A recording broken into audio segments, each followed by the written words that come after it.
So our next speaker in this Paris IAS Ideas series is Professor Vladimir SAFATLE, who is a professor of philosophy and at the Institute of Psychology at the University of São Paulo. So thank you so much, Vladimir, for coming, and go ahead. Okay. Well, I don't have a PowerPoint because I'm one industrial revolution late, but I have a music. No? Then I will just present a first part, and then we will listen to music. That's the example of what I'm trying to work on, and then I will make a little comment. Well, turning to aesthetic experience to build up our desire for emancipation, to lead us toward an emancipation whose contours we still don't clearly know, that is one of the characteristics that has certainly been with us since the beginning of modernity. As if since then works of art have been pervaded by a potential promise of what has not yet been realized, of what has not yet found ways of being socially realized. Well, a promise is a word that points to the future. At a time like ours, when the power to create futures seems increasingly colonized by dynamics far removed from what we might understand as emancipation, it would be a matter of recovering the centrality of this characteristic of aesthetic experience.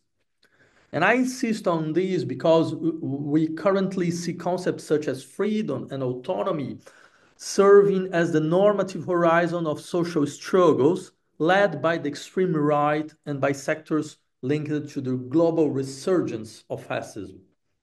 Rather than seeing these use as the expression of a delusional language, I think that it would be a case of understanding how, sorry, so given this, how much they force us to carry out a real self-criticism of the language that has served our struggles for emancipation till now. At a time when, as Jacques Lacan said, we seem to be receiving our own message in reverse by the other, it is necessary to recover a matrix of meaning for our normative concepts that have been erased by history.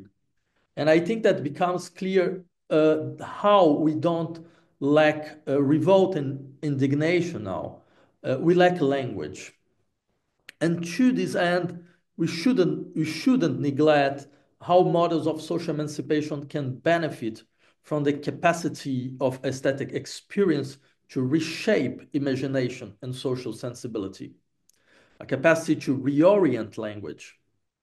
Some might see this strategy as a kind of escapist maneuver that consists in talking about art as a way of compensating our impossibility of building concrete political transformations today.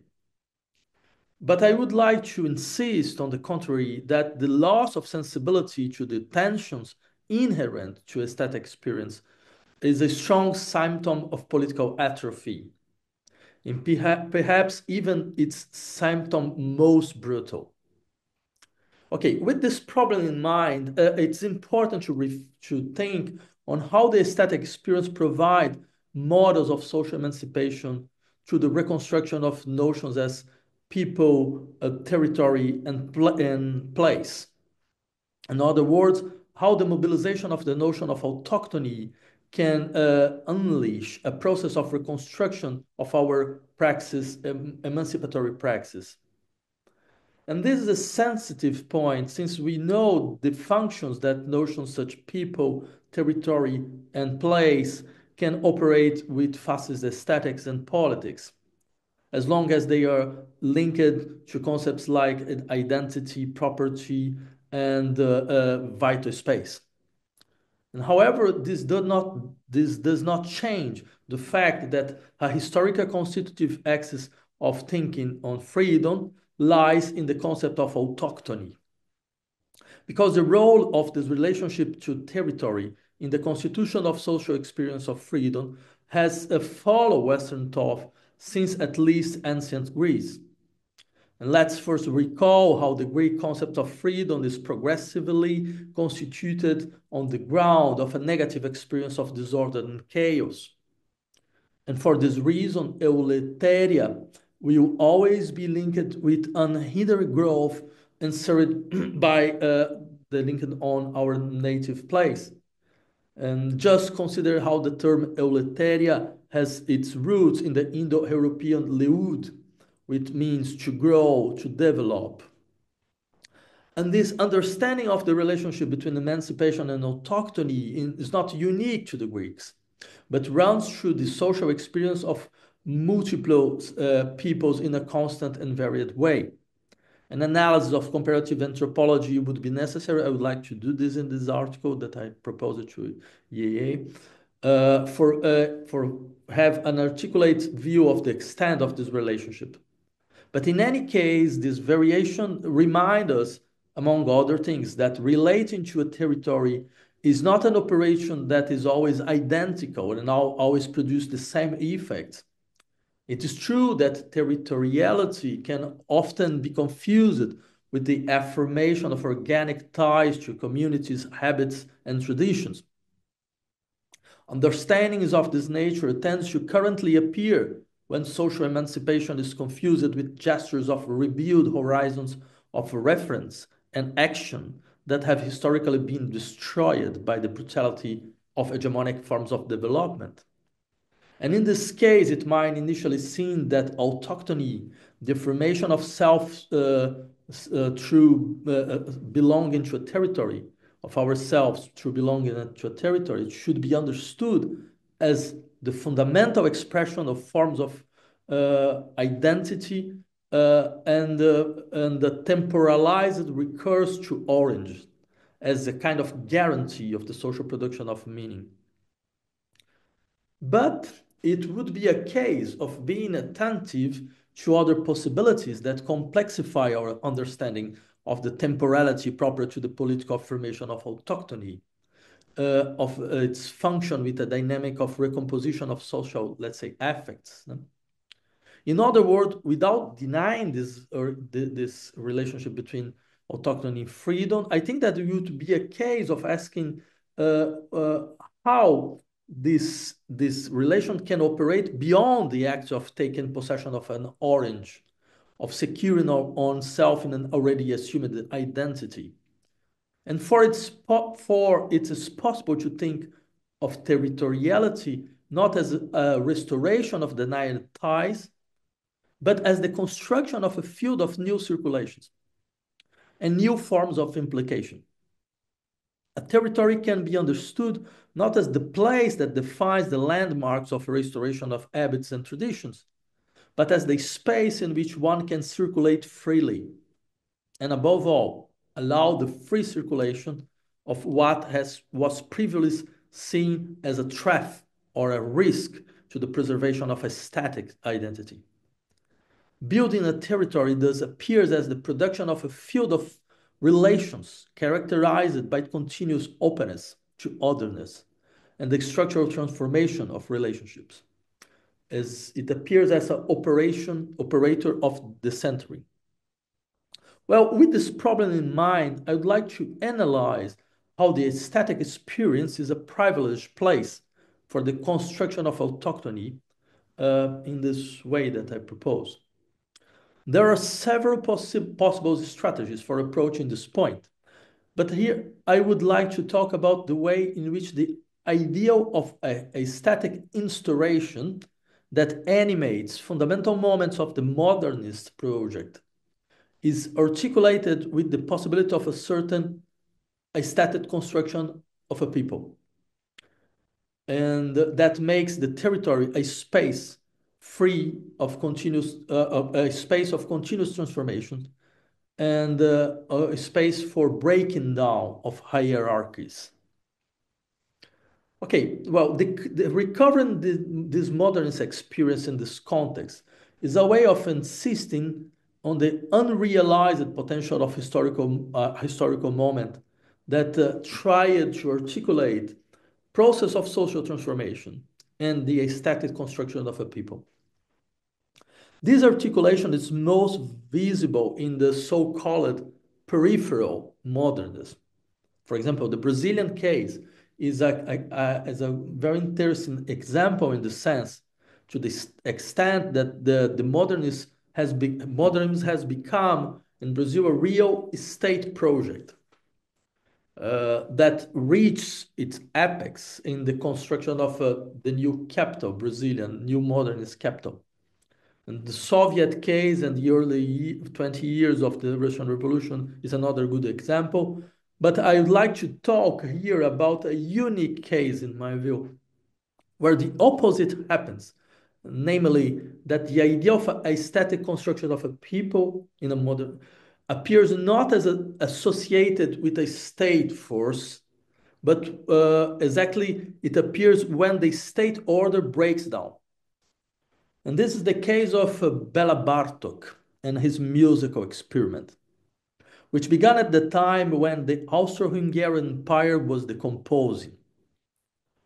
And cases like this are very interesting because they show how these upheavals in order can be moments to explore the breakdown of hierarchies and the construction of a new meanings for notions like people, territory, and place.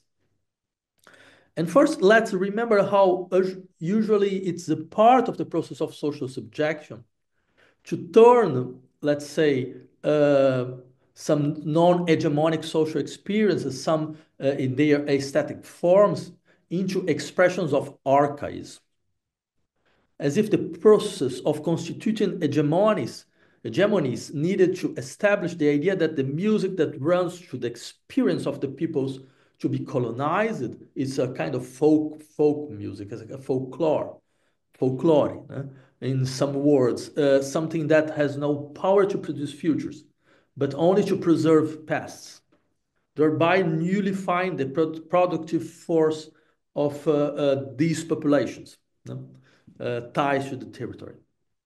And in this sense, Bartok is a privileged example of someone who seeks modernity through a very meticulous look at the music of subalternized peoples who were minorized by European imperial potencies like Romanians, Bulgarians, Hungarians, Serbo-Croats, Algerians, and Turks.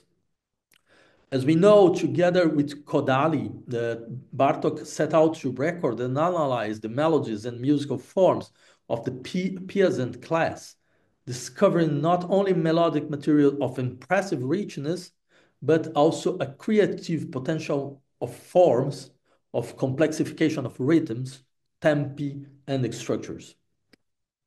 When you know strategies for using this disruptive power of aesthetic modernism to realize the project of establishing a national experience, freed from the weight of academicism and closer to what some would call, well, natural expressiveness. There are similar processes, but with radically different results in various countries that were latecomers to the constitution of a national experience, such as Brazil and Villa-Lobos, Heitor Villa-Lobos, Finland and Jan Sibelius, Russia and Stravinsky, or in the Charles Ives and the USA. And these are countries that brought to 20th century aesthetics a problem created in the struggles for national in the 19th century, self-determination, problem of self-determination of the 19th century. However, the process put into circulation by Bartok has singularities that deserve a more let's say, concrete analysis.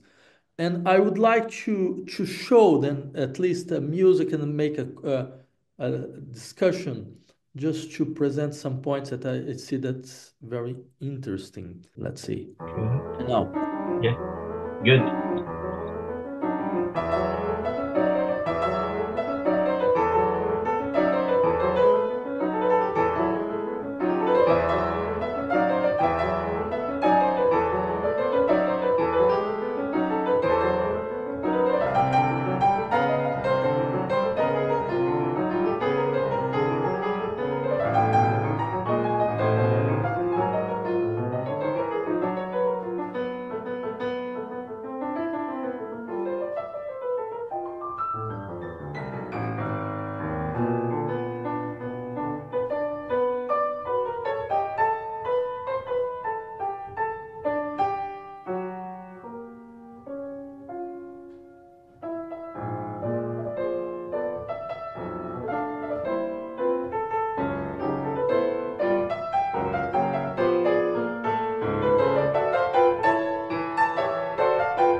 Well, the music that you've heard, it's one of the six dances in Bulgarian rhythm that make up the last volume of Microcosmos. Yeah. Microcosmos, let's say, they are composed by six volumes, six books, and they are a set of didactic exercises that have had a great influence on the piano repertoire in the 20th century. The function of these volumes is very interesting because it's really ambitious. It aims to follow the pianist from childhood to maturity, from the most elementary piece to his most consolidated mastery of pianistic technique and expression. And not by chance, the final moment of this long process is provided by this six Bulgarian dance, and this is one of this dance. No? As if the pinnacle of a pianist's training consisted of being able to appropriate the modernity inherent to the expressions of peoples who have been placed in condition of minority.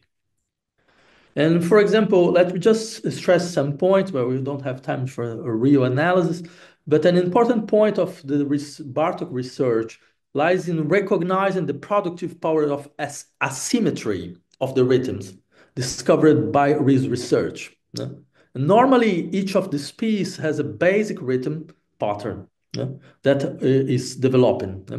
In the case of this piece, we have a 2 plus 4, 2 plus 4, 3, 8 rhythm. This means that in each bar there is some 9 semiquavers in an irregular pulse of 4, 2, 3, something like.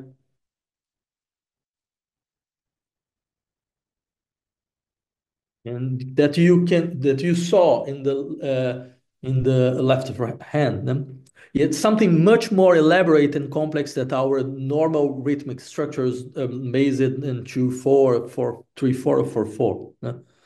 And for the one, this asymmetrical rhythm will be sustained by the left hand while the right hand builds a kind of melodic phrase.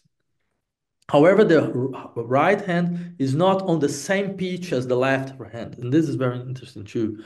This is a beautiful example of the way Bartók used polytonality and bitonality. And bitonality means that in the long piece of the music, long part of the music develops from two or more simultaneous tonal principles, two or more simultaneous different orders, as if it followed two different orders at the same time, two different ideas at the same time. And in this piece, we see a clear example of bitonalism that make use even of some modal registers such as Ionian and Lydian.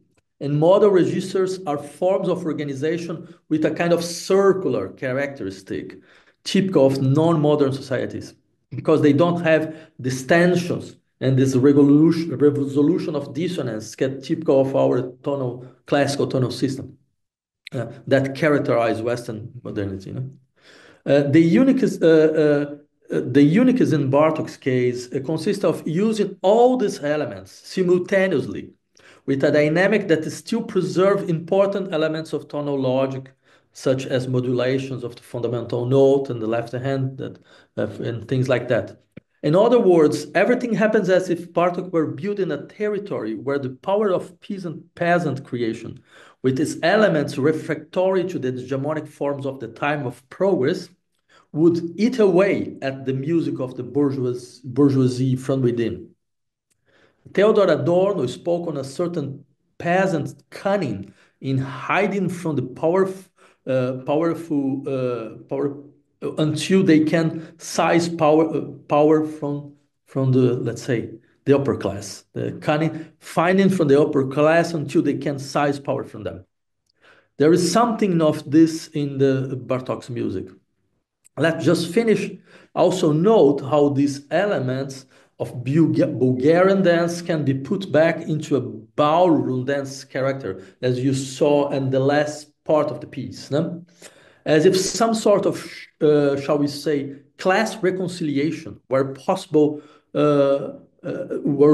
between musical materials. But and this makes all the difference. The asymmetrical rhythm makes this approximation something always crossed by tensions, by an irreconcilability. And that's why the music, the Bartok's music, doesn't lie. It doesn't bring about the reconciliation that is impossible in society. It gives forms to its tension, what is totally different. And that is why the piece can only end with a descending chromaticism that you see in the last bars, that leaves no doubt as to its true spirit. There is no reconciliation, possible reconciliation. There is only the shaping of a irreconcilability as a creative social power. And in this sense, I would end by saying that the territory that emerged from this Bulgarian dance is a territory that is irreconcilable with any organic idea of unity, because its construction's principles are multiple. The people who are called here are the people who at all times subvert forms, orders, and hierarchies. As Condorcet once said, an insubmissive people who are difficult to govern. Well, it's that. Thank you so much. Thank you so much, Vladimir.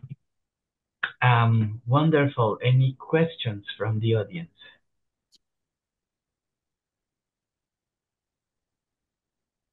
Yes, Daddy. Sorry for asking the first question. So I'm not completely sure that I have understood you correctly. What I understand here is that you can leverage some embodiment in the aesthetic experience to create an awareness of autochthony or some other political experience as a result of the interpretation of that experience. And you say there's, in a way, no doubt in the interpretation, and you give the example of Bartok's music here. But, I'm not sure I felt the same thing when I heard the music, right? And so this raises the question that I think that the aesthetic experience needs some further symbolic injection, right? For the interpretation to become political in that direction. Because I admit that art has more dimensions than symbolic cognition. And this is why it's so precious to go beyond the current situation and make people aware of something different. But it's also always ambiguous and polysemic, right? And so the reception has to be guided for the interpretation to become political in that specific sense. In a way, this is exactly when you're sending a prompt to an AI, it depends on what you put in the prompt to interpret, say, the document or if you see what I mean. So my question here is, were these elements provided, for example, by Bartok, or when we talk about autochthony, and or is just the context of expression sufficient to disambiguize these art forms? That would be my question. Okay. No, Sajid, thank you so much for this question. I think it's a very interesting point. Well, I think that we agree that, let's say, concepts like people, territory, place, space are aesthetic concepts too. Aesthetic is always talking about that too, in very different ways. But the question is, well, there is a kind of, let's say, organic, unified way, just that we are always trying to transform art and music as a major ground for some very, let's say, reactionary idea of autochthony, or there is something different also in some aesthetical experience. Well, I would insist on this second possibility. And this is the reason that I try to bring this example of Bartok. You put a question, but I don't listen. What are you saying? If I understood that, I think it's an interesting point. Well, if we had more time, I could really try to formally show the things. Because I think that we should, let's say, articulate a sociological interpretation of some aesthetical products and a formal one. And because if we accept this formal perspective, I think it's clear that there is some things that are not that are very different from our normal notion of autochthony in this kind of. What is different at this point? Well, the multiplicity, the absence of hierarchy, and also the various matrix of materials. And Vladimir, I mean, when you explain it, I hear, okay?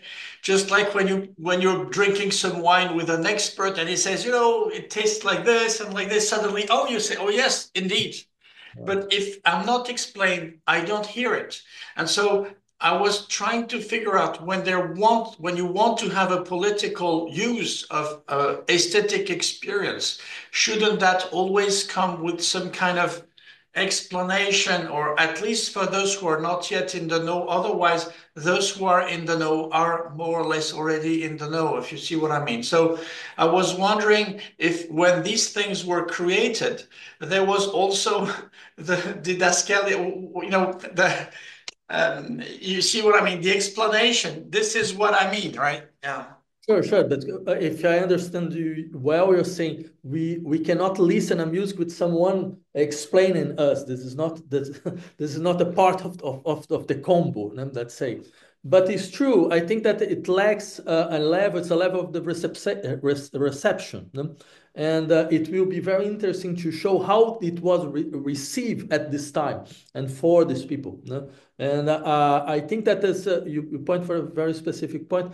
I could also add this point, insisting, no, but even in the reception, this was very clear that there is something strange. There's something strange in this composition that is not normally what we expect for a Bulgarian dance or something like that.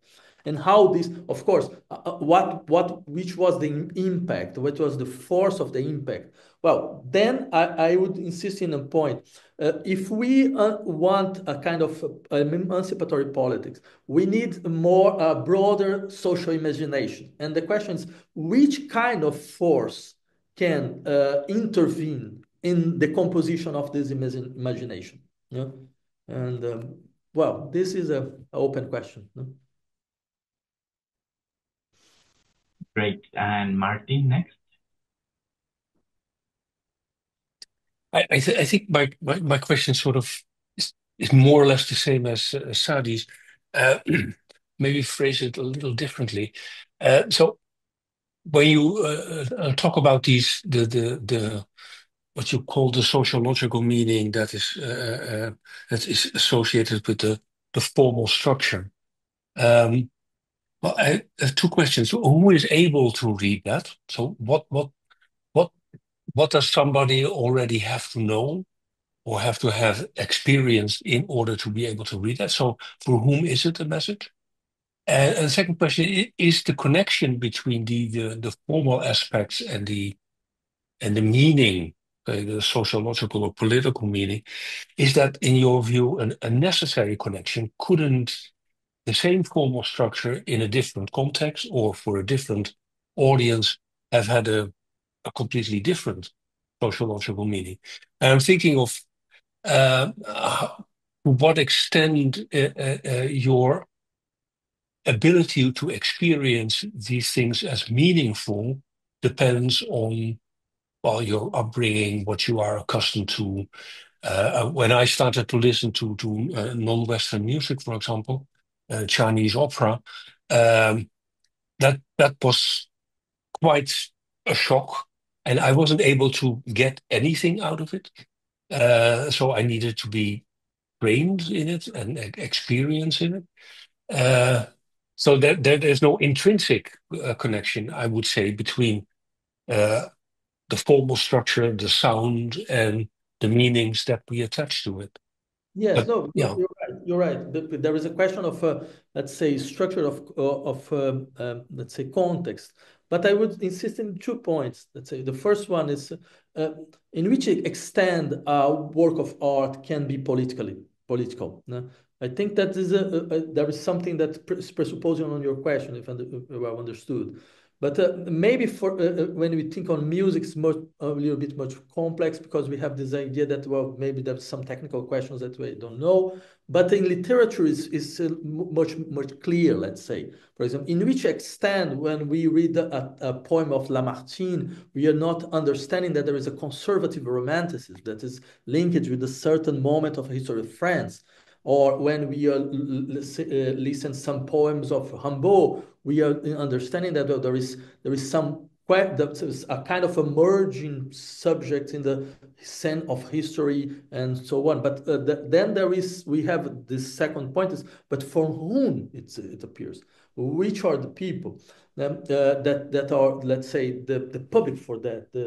And I think that this is a very, very interesting question. But the first thing that I would say, it's, well, for example, if we are thinking this type of music, we are dealing with some popular structures. And the interesting question is, what happened when these popular structures entering in the saloon, for example? What this means for which type of society allowed this, or which we are trying to create? We are trying to create which type of society? And the second point is, if we accept that politics is a question of affects in a certain way, social affects. What I can imagine, what I cannot imagine. What touch me, what doesn't touch me. What affect me, what doesn't affect me. Which type of bodies I can recognize, which type of bodies I cannot recognize. I think that for us, it's clear that these are very strong and let's say explosive political questions. And I say, if we accept that, I think that this very complex and very difficult a way to recreate the social body that the aesthetic experience propose, it's a part of a political experience.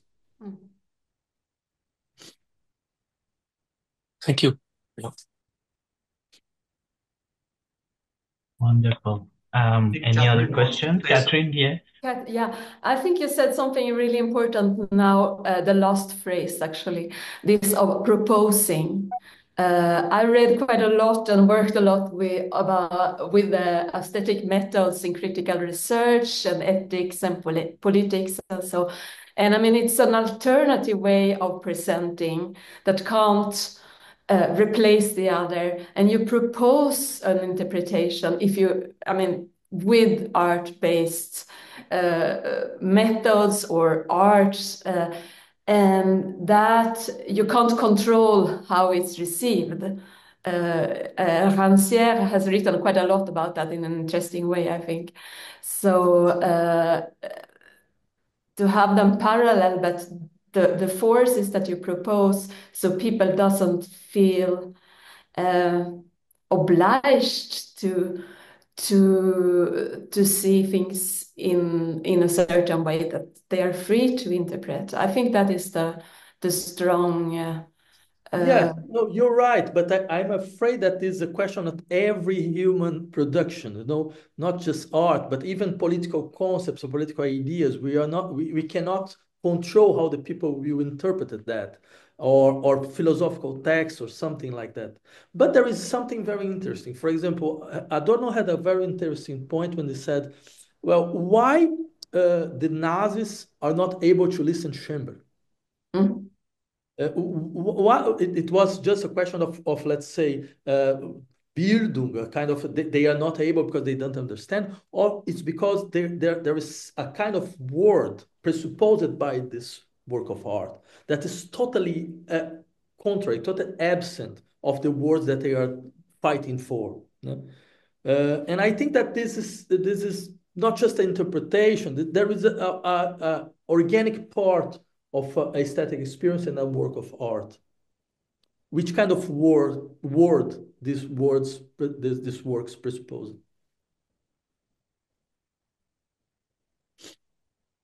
All right. Any other questions? If I can just ask one more thing, if I understand, Vladimir, what you mean is maybe for the same reason that we are touched by some kind of work of art because it resonates with our culture or experience or whatever, some aspects, some different aspects can have another type of influence on us, and that maybe awake us to some kind of possible discrepancy or other possibility just because it doesn't resonate with what we currently have, right? Okay. So this would be, in a way, the quality of interpretation just as resonance to what is the structure or the content of a work of art. And if it does resonate and we don't necessarily know why, we would think this is good, we like it. And if we don't, perhaps this raises a series of questions, and maybe there's a way to design the kind of questions that are evoked, that emerge from this dissonance in a way. Yes, no, it's true. For example, since Plato, we accept that, let's say, works of art has a moral perspective, no? Well, there is a kind of morality that the art is able to produce. Okay, Rousseau said the same thing, Plato, so on. But for example, let's just imagine what was the experience of a listener from the first in the 19th century when this person first listened for the first time a Beethoven sonata. A sonata that had a development totally, let's say, anomalous, something that was not in my frame, in the frame of my mind. No? Then what means to be confronted to some objects that are not totally connected with the previous experience that we had? No? And this connection can produce something more than just let's say aesthetic strangeness, or can say something about a possible structure of relations, a possible structure of hierarchies and forms and orders. And if we accept the second point, then let's say the aesthetic experience will always be a possible model for social emancipation. And something about our idea of freedom was created in this context, in the conflict with these types of work of art. Means something different is possible. Okay. Something different is possible. Exactly. Martin, yes. Yeah. But isn't this the case that exactly that something different is possible? Differences exist only against a background of things that are accepted. And the example that you gave, yes, some things are revolutionary, but they're revolutionary only given a certain tradition. So it seems that that's as far as I would say, that's where it stops, right? I mean, there is no such thing as an intrinsically, the intrinsic fascist major chord or something like that. If you think of musique concrète, for example, some people would not regard that music, but simply sound. So the limitations are given not by the material, by the ontology, but by the social structures in which these materials occur and are used in particular ways. So we now look at ordinary objects from thousands of years ago in a museum and admire them for their aesthetic qualities, but presumably at the time when they were produced, they didn't have any aesthetic qualities or certainly not pretension. So, yeah. I see the point. And I think that you're right. It's a very interesting point, because when you spoke about this Chinese experience, I listen to a Chinese opera, but for me it's totally incomprehensible because it's not on my background. The forms are not present in my background. No? And no, I totally agree with that. No? For me, this means two things. The first one, every social form is able to produce, let's say, aesthetic experience that are capable to criticize the normal structures of life. No? Of course, what doesn't mean that we can understand all this structure, because it lacks exactly a kind of social background. But it means that, for example, for us in this, there is always this possibility to understand how some works of art are able to criticize the normal structure of order in our ordinary life, and in not just the ordinary life, just not a question of forms of life, but also in the political structure of our lives, in the political divisions of our lives. And of course, there will be a limitation. It's a kind of, let's say, a force or game inside the table. There is a specific table for that. It's true. There's something like this Bartok experience will not be, they will not have this kind of strange in another context, in another situations. But it's interesting to understand how, this is my question, how art is totally integrated in this transformative aspect of life. And that's not just life, but transformative aspect of the political imagination. I think there is something really interesting in the art experience, is that it is not filtered by all the mechanism of defense of cognition through language, right? So you actually get it as an experience without possible distance to it.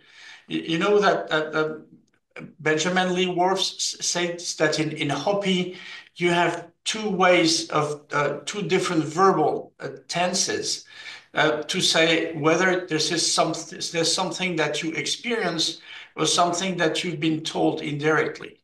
For example, it rains. You don't say it the same if you feel it or if somebody tells you it's raining, right?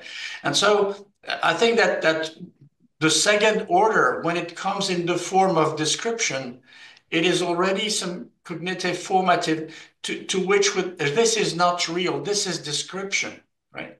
Art experience is not description, it's perception, direct. So it goes through, right? And this is probably why it is so interesting, I mean, why it's so different from other things. And so you can actually send a structure to somebody to be experienced without direct filters. And you mentioned the Nazis and music, but you know, there's all these works of art that they thought were degenerate and they couldn't stand it, okay? Because that showed a possibility of things that would not be admitted in their own world that was supposed to be totally clean and real and ordered, right? And disorder was something unacceptable. But that created a direct experience of disorder that might not be so bad. And this is why it's dangerous, because you feel that, why not? Another way of seeing the world is possible.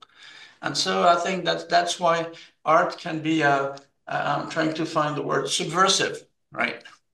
Yes, you're right. There is a point, for example, there is a very interesting example. For example, let's see how the notion of expression changed dramatically in our aesthetic experience, in our historical experience. For example, in the 16th century, expression was to express something that we have until today, to express a whole, to express, let's say, to well express something is to be totally, to disappear in something.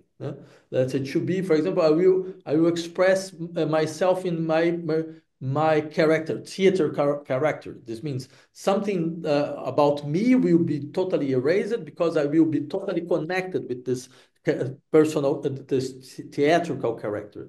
But in the 19th century, there is a very strange distinction, because expression will point to a kind of degrammaticalized aspect of the language, something that disturb my let's say my conventional way of understanding. Yeah?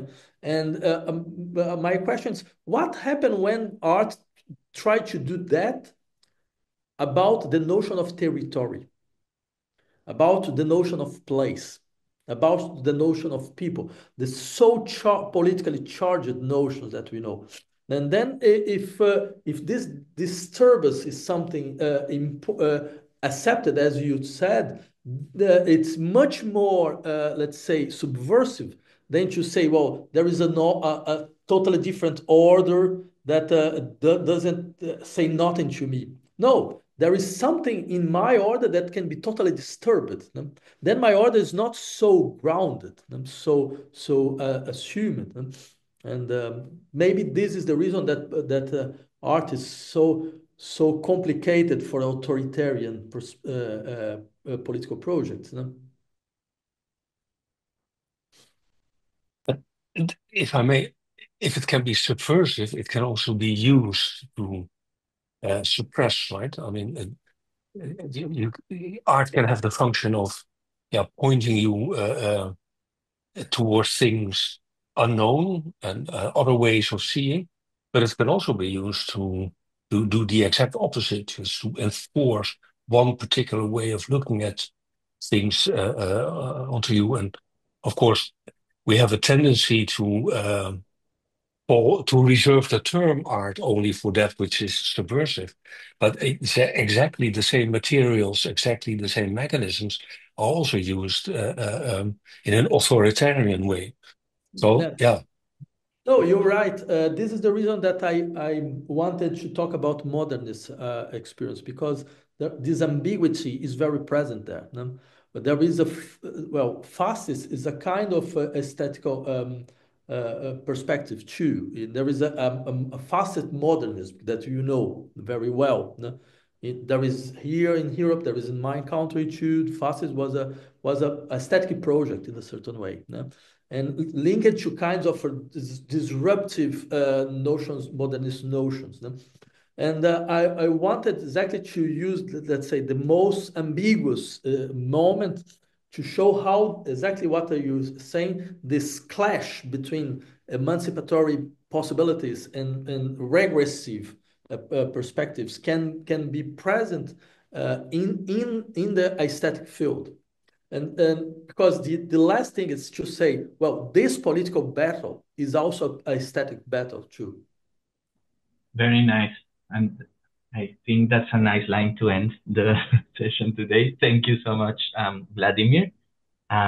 Thank you very much to both speakers and to participants.